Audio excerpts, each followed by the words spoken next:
et toujours. Leclerc, bonjour. Bonjour, alors c'est vrai, le carburant est à prix coûtant ce week-end? Eh oui, le carburant est à prix coûtant chez Leclerc du vendredi 18 au dimanche 20 avril. Pile poil pour le long week-end de Pâques. Mais c'est génial! Exactement. Alors ça, c'est un sacré coup de pouce pour mon pouvoir d'achat. Bon bah, je vous laisse, je vais en profiter! Défendre tout ce qui compte pour vous. Hors station d'autoroute et hors fioul domestique. Voir modalité dans les magasins participants disposant d'une station-service et sur le site www.e.leclerc. L'énergie est notre avenir, économisons-la. Renault Car Service lance Digital Car Service pour gérer en ligne l'entretien de mon véhicule sur Renault.fr ou l'appli My Renault. Est-ce que ça va changer ma vie?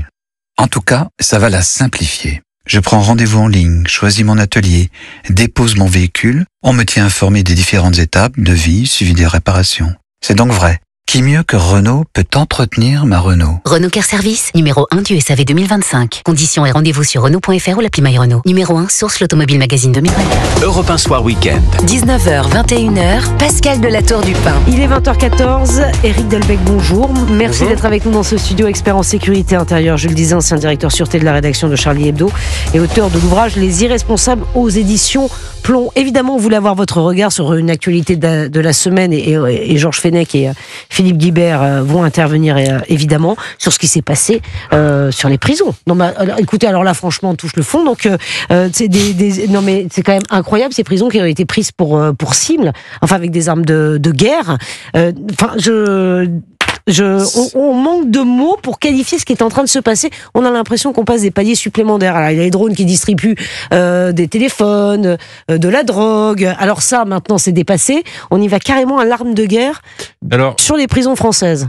Oui, alors c'est vrai qu'on passe d'écran de plus en plus rapidement. Et le personnel pénitentiaire, évidemment, qui est pris pour cible, bien sûr. Voilà, mais d'une certaine manière, il y a une forme quand même de cohérence dans tout ça. J'ai eu l'occasion récemment de rappeler que, y compris quand un certain nombre de magistrats disaient attention, on est en train d'aller vers une mexicanisation de notre territoire, on disait ah non mais vous y allez fort. Alors au moment où on en parlait, on pouvait encore estimer qu'on avait un petit peu de marge sur certains États d'Amérique du Sud, mais là, qu'est-ce que c'est d'autre que l'épanouissement de cette tendance-là, de ce phénomène, à partir du moment où c'est l'État qui est attaqué. Là, c'est clairement l'État. On est en tout cas dans cette tendance et cette expression de violence. Moi, ce qui me frappe, c'est son caractère absolument désinhibé. Voilà. Et raison, on en vient parce que. Et puis après, ce sera quoi, un tribunal? On verra bien, mais ce qui est intéressant aussi, c'est l'idée qu'on se fait du terrorisme. Je rappelle que le terrorisme, c'est d'abord un moyen.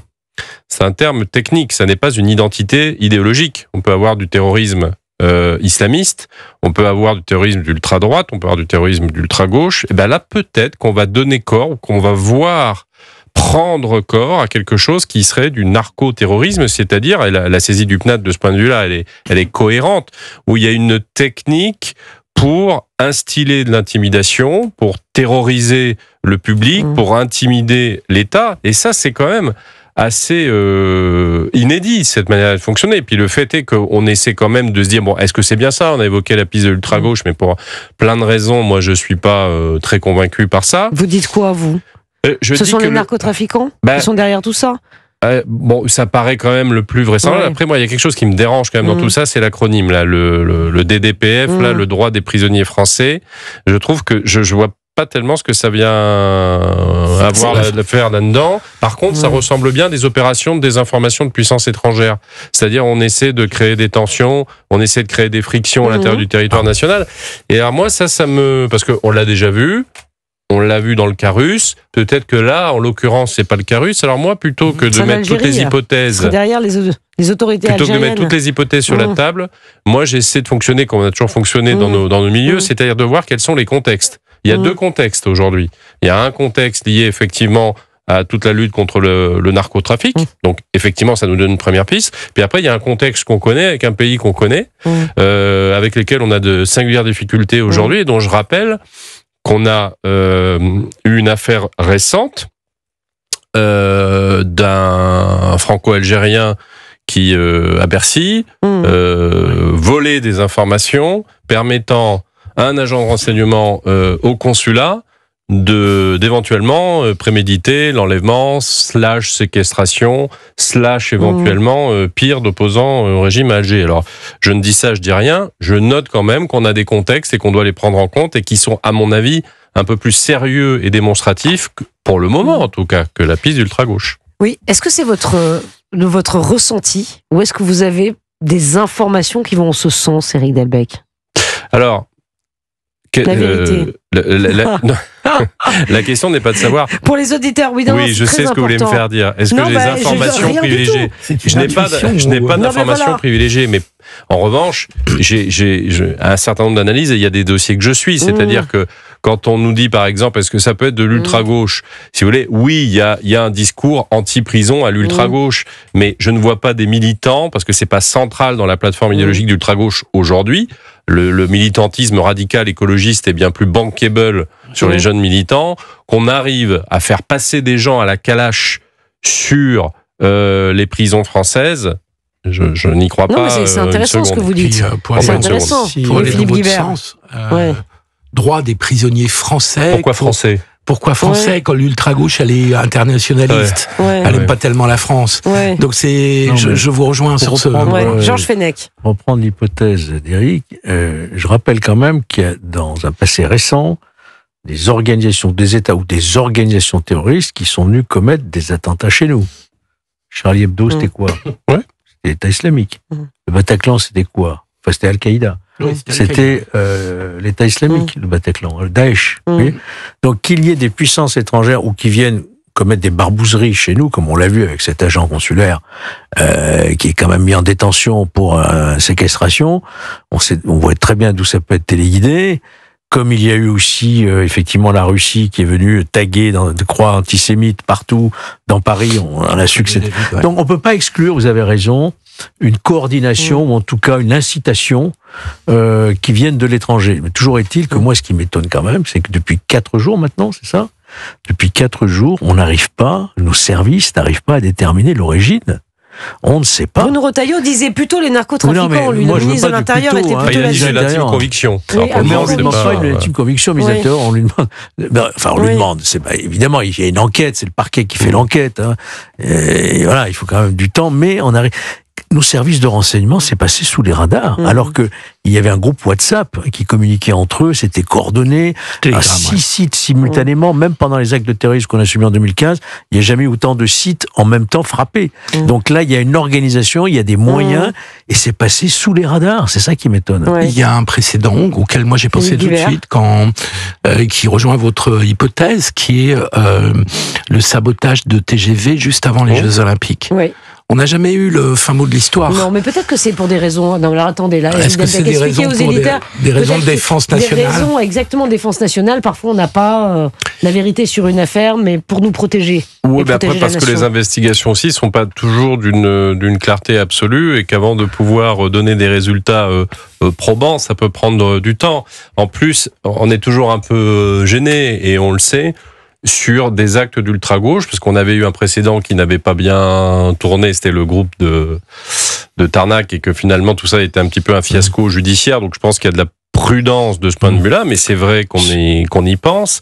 En l'occurrence, ceci explique cela, puisque le fait qu'on ait des services de renseignement aujourd'hui qui sont légitimement quand même tournés sur la lutte contre le djihadisme, contre le séparatisme, et que ça mobilise beaucoup d'effectifs, et que en 10 ans, nos services de renseignement, ils ont quand même considérablement progresser dans la gestion de la menace djihadiste. Bien sûr, ils ont des jouets qui sont évités. Et jouer à peu près un tous les mois et demi, donc c'est quand même pas rien.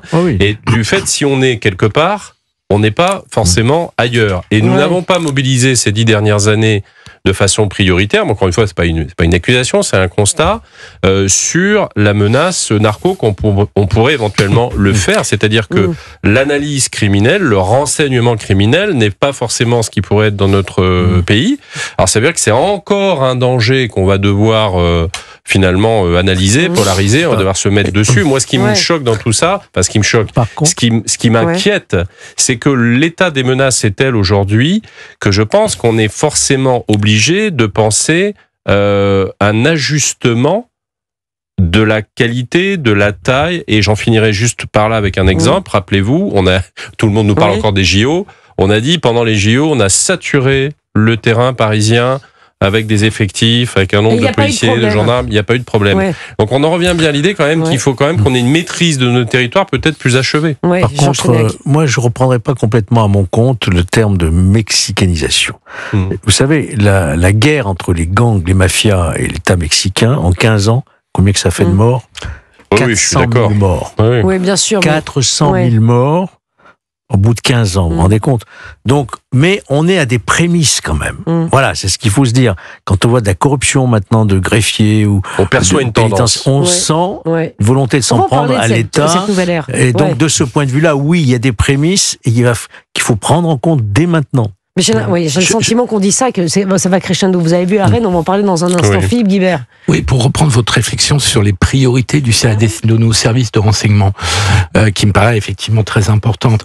Souvenons-nous que le directeur du renseignement territorial, dans Le Monde de décembre, dans une interview au Monde en décembre dernier, disait il y a 2 menaces vraiment très fortes en France, l'islamisme, le narcotrafic. Et donc je m'étonne que les services de renseignement, si c'est la piste narcotrafic, n'aient rien vu venir. Parce que je crois qu'ils mettent quand même la priorité sur le narcotrafic. En tout cas, le directeur du renseignement intérieur le disait tout à fait publiquement. Ils se sont fait déborder. Donc ils se sont peut-être fait déborder. Regarde, vous avez Amra. Tu te rends compte que Mohamed Amra, il y a au moins une trentaine de personnes qui ont participé. Vous voyez la puissance de ce type dans sa cellule que personne n'avait vu. Oui, ça c'est pas normal, ça. Il y a un vrai problème. Il y a plusieurs problèmes. Oui, il y a plusieurs problèmes dans tout ça. On a déjà, nous, nos questions d'effectifs. C'est-à-dire, au bout d'un moment, quand on sait ce que c'est la prise en compte d'une seule personne par les services de police ou même par les services de renseignement, c'est gigantesque. Il faut se rendre compte que dans un pays comme le nôtre, quand on a des objectifs en matière terreau, une fois qu'on a pris en compte quelques dizaines de personnes, on a déjà épuisé une bonne partie de nos effectifs. Donc il y a cette question-là. Après, il y a la question de la complexité de ces dossiers de narco. Pour avoir parlé avec un certain nombre de magistrats, ils disent volontiers...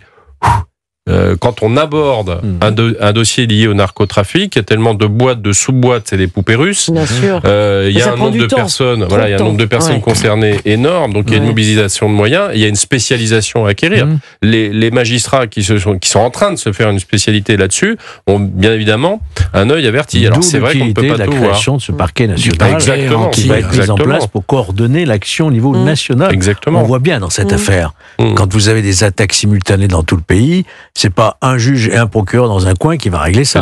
Donc le fait de créer un parquet national antidrogue, disons, je pense que c'était une nécessité. C'est le modèle italien de lutte contre la mafia. Absolument. On va continuer d'en parler. Éric Delbecq, vous n'êtes pas pressé. Je demande à Adrien Bagé, donc ça va. On vous garde encore un petit peu. Il y a 2-3 choses, 2-3 thèmes à aborder. Moi, la fusillade dans Rennes hier. Enfin non, mais attendez, c'est incroyable. À la Kalachnikov.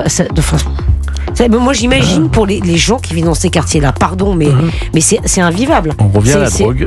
Non, mais on revient à la drogue. Non, mais vous avez raison, c'est des règles. On va en parler tout de suite sur Europe 1. Éric Delbecq, votre regard est important. 20h26 sur Europe 1.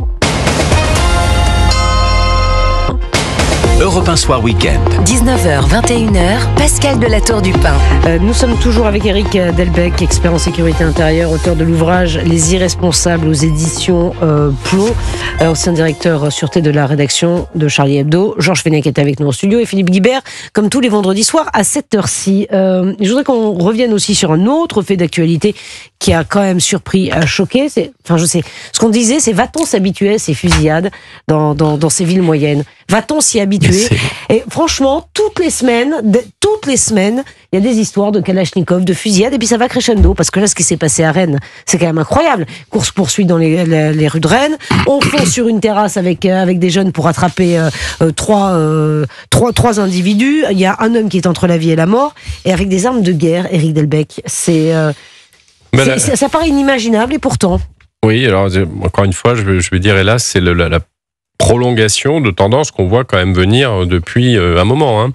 Je crois pas trop, moi, en général, à la surprise stratégique. C'est-à-dire, du jour au lendemain, on découvre un truc, on n'a pas pu le prévoir. On peut. L'usage des armes de guerre chez les trafiquants, ça court depuis longtemps. Simplement, avant, ils s'exécutaient les uns les autres dans des phénomènes de liquidation de la concurrence qui étaient circonscrits. Ce qui se passe depuis quelque temps, depuis un certain nombre de mois, voire maintenant depuis 2 ans, c'est que on voit bien qu'il y a des victimes tout autour qui n'ont rien à voir avec ces trafiquants, ou que potentiellement il peut y en avoir parce qu'ils s'en moquent totalement qu'il y en ait. Donc il n'y a plus de, entre guillemets, il n'y a plus de voyous, il n'y a plus de narcos qui se disent faut quand même gérer les affaires entre nous. Il les trouve où, les Kalachnikov? Pardon. Ça se trouve. Hein. Non mais sérieux, j'adore, ça se trouve. Georges Fenech, dites-moi. Ça coûte combien de Kalachnikov? Ça vient d'où? Ça vient des Balkans. Il y a un marché des armes.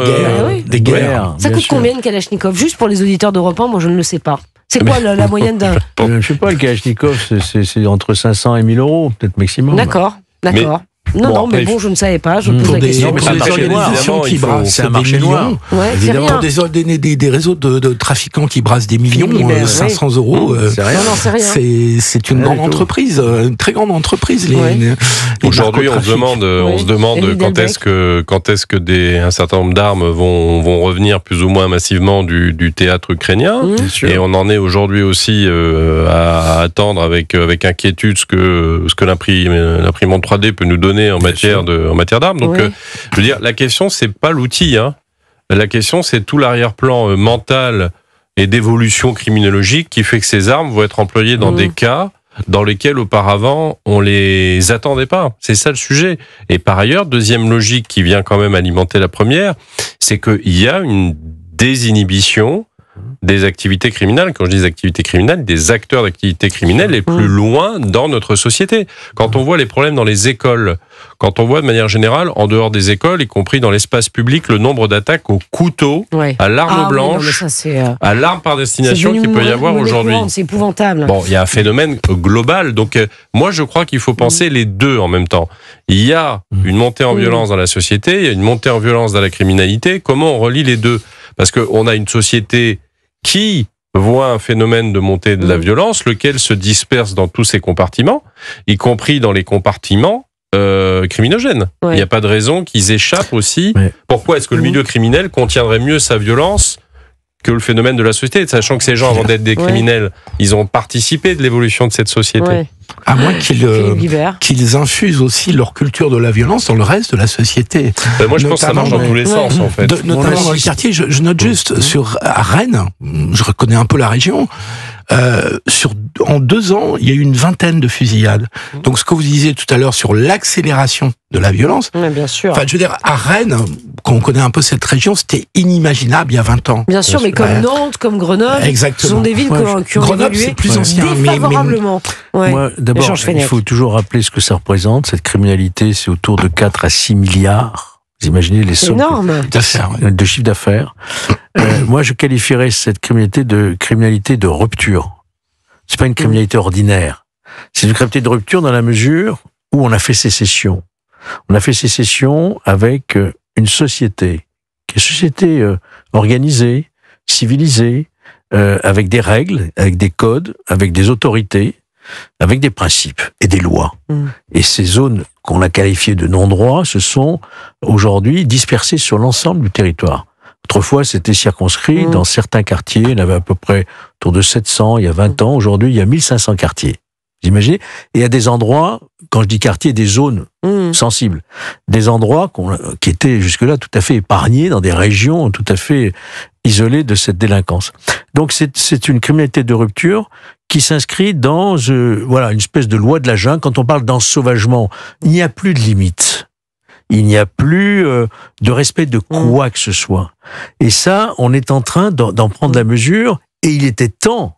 Quand je vois que le garde des Sceaux maintenant, effectivement, libère des places de prison pour faire des quartiers de haute sécurité, il y a longtemps qu'on aurait dû le faire. Parce que c'est plus la même criminalité. C'est une criminalité qui ne craint plus personne, qui est capable de faire évader un dealer, enfin c'est pas un dealer, un trafiquant de drogue notoire, en tuant 2 surveillants pénitentiaires. Qui l'a vu ça? Vous l'avez vu dans votre carrière? Moi, j'ai pas vu ça, tuer comme ça de sang-froid. Vous voyez, donc c'est fini, on est dans un autre monde. C'est ça qu'il faut prendre conscience. Donc c'est une guerre qui a été déclarée et il faut y répondre par des moyens extrêmement fermes. Et guerre idéologique, peut-être je vous pose la question sur la position de la Ligue des droits de l'homme. Bruno Retailleau. Alors Bruno Retailleau a réagi en accusant la Ligue des droits de l'homme de faire le jeu des narcotrafiquants parce qu'ils ne veulent pas effectivement qu'il y ait un déploiement de drones qui permettent de réagir plus vite et d'interpeller effectivement les auteurs de méfaits. Qu'est-ce que vous en pensez? C'est quoi son rôle, Philippe Guibert, la Ligue des droits de l'homme, à quoi joue-t-elle? La Ligue des droits de l'homme, ça fait longtemps, ça fait plusieurs années. Elle a une histoire prestigieuse. Mais quel est son intérêt? Je comprends pas. Je comprends pas non plus, mais sur la question de l'islamisme, la Ligue des droits de l'homme a aussi des positions qui sont extrêmement critiquables. Donc la Ligue des droits de l'homme tient un discours caricatural, antisécuritaire, mais sans prendre conscience, sans vouloir prendre conscience surtout, de ce qu'est devenu la réalité de la criminalité aujourd'hui. Donc Georges parlait à l'instant. C'est plus la Ligue des droits de l'homme de Maître Leclerc. Non, c'est plus du tout ça. C'est une époque qui défendait effectivement des droits de l'homme. Voilà. Il y avait cette sensibilité. C'est l'héritage de l'affaire Dreyfus. Aujourd'hui, c'est quand même plus problématique. Mais c'est comme SOS Racisme qui choisit de défendre son racisme, un type de racisme, pas les autres. Exactement, qui a bien aussi dérivé. Mais dans ces organisations de gauche, il y a eu un changement idéologique au cours des 20 dernières années. Qui fait que la gauche républicaine qu'on a pu connaître au gouvernement, qui a exercé le pouvoir, cette gauche républicaine aujourd'hui, elle est devenue hélas résiduelle dans les organisations. Et donc vous retrouvez avec la Ligue des droits de l'homme qui va aller défendre qui va aller défendre à la police de se défendre contre des narcotrafiquants. On est chez les fous. On tombe sur des positions qui deviennent totalement absurdes. Et quel est leur intérêt dans tout ça? Il est idéologique. Mais ce dont ils ne se rendent pas compte, toutes ces organisations, que ce soit SOS Racisme ou que ce soit les Ligues des droits de l'homme, c'est qu'ils ont perdu, toutes les deux, complètement leur aura, leur influence, leur prestige, et qu'elles ont dénaturé leur combat. Ah bah oui, bien sûr. Éric Delbecq, si on essaie de prendre un petit peu de distance pour comprendre ce qui se passe et surtout ce qu'il faudrait peut-être faire, la sécurité est devenue un enjeu et s'est fait capturer comme marqueur idéologique depuis un certain nombre d'années maintenant, alors qu'on devrait comprendre qu'elle ne doit pas être marquée idéologiquement et politiquement. Voilà. C'est-à-dire que la sécurité maintenant doit devenir une espèce de bien commun républicain sur lequel on réagit en fonction des impératifs qu'on voit se dessiner. Et Georges, je disais tout à l'heure, il me l'a enlevé de la bouche, mais c'est deux choses moi qui m'ont beaucoup marqué. La première, c'est voir Amra sourire crânement quand il est entre des policiers qui l'ont arrêté. Ça dit quelque chose de cette désinhibition de la criminalité. Et deuxièmement, moi je commence à employer le mot de séparatisme pour des écosystèmes criminels. Il y a aussi un séparatisme criminel, pas simplement idéologique. Il y a des écosystèmes, tout à fait. Voilà. Il y a des écosystèmes qui échappent à la loi de l'État. Donc tout ça devrait nous donner le sentiment que la sécurité ne peut plus être un marqueur idéologique et il faut le voir de manière beaucoup plus républicaine et pas en faire une espèce de misérable enjeu. Parce que ce dont il est question, c'est du fait que rien n'est possible dans la République s'il n'y a pas de sécurité. On regarde la sécurité, certains regardent les problèmes de sécurité aujourd'hui avec le prisme d'il y a 30 ans. Exactement. Il y a 30 ans, c'était exactement ça. La délinquance, le produit de la misère, il faut accompagner, il faut excuser, il faut comprendre, etc., qui pouvait avoir une certaine cohérence dans l'idéologie. Mais aujourd'hui, c'est plus du tout ça. Non, c'est fini. C'est un choix de vie complètement à côté. Mais c'est-à-dire quoi? Qu'on accepte de vivre avec des gens, des fusillades dans nos centres-villes? Mais si on continue à avoir le prisme, justement, c'est là-dessus. On ne veut pas voir, on ne comprend pas ce qui se passe, ou alors on ne veut pas voir. On peut plus aller à la piscine, à la foire du trône, enfin, c'est devenu... qu'est-ce qu'on fait? Enfin, pardon, mais on reste enfermé chez soi. Mais ces organisations vont avoir le choc des électeurs bientôt. Vous le pensez vraiment, Philippe Guibert? Parce que je pense que les municipales qui sont prévues en mars 2026, c'est-à-dire dans moins d'un an maintenant, se joueront en bonne partie sur la question sécuritaire. Sans doute.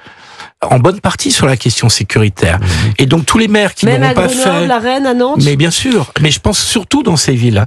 Surtout dans ces villes où les maires ont eu des réticences à prendre en charge le problème de la sécurité, Oui, il y en a en ayant un discours... C'est le maire de Bordeaux. En ayant un discours, par exemple, sur les polices municipales, en renvoyant toujours la responsabilité vers l'État, ce qui est sa responsabilité, mais en ne prenant pas en charge suffisamment ce problème. Merci beaucoup, Éric Delbecq, malheureusement. Déjà, je vous ai gardé plus longtemps. Oui, bien sûr. C'est l'horloge qui décide. Les municipales vont se jouer là-dessus. 20h43. Merci infiniment, Éric Delbecq, d'être venu. Avec plaisir. Sur le plateau, dans le studio, d'Europe 1. Merci à vous. Dans un instant, on va parler de la SNCF, du pont du 8 mai. Et alors là, le ministre des Transports qui a un peu haussé le ton. On va y revenir. Est-ce que les trains, est-ce qu'il y a un droit de grève? Le droit de grève en France, les ponts du 8 mai, c'est toute une question. À tout de suite sur Europe 1.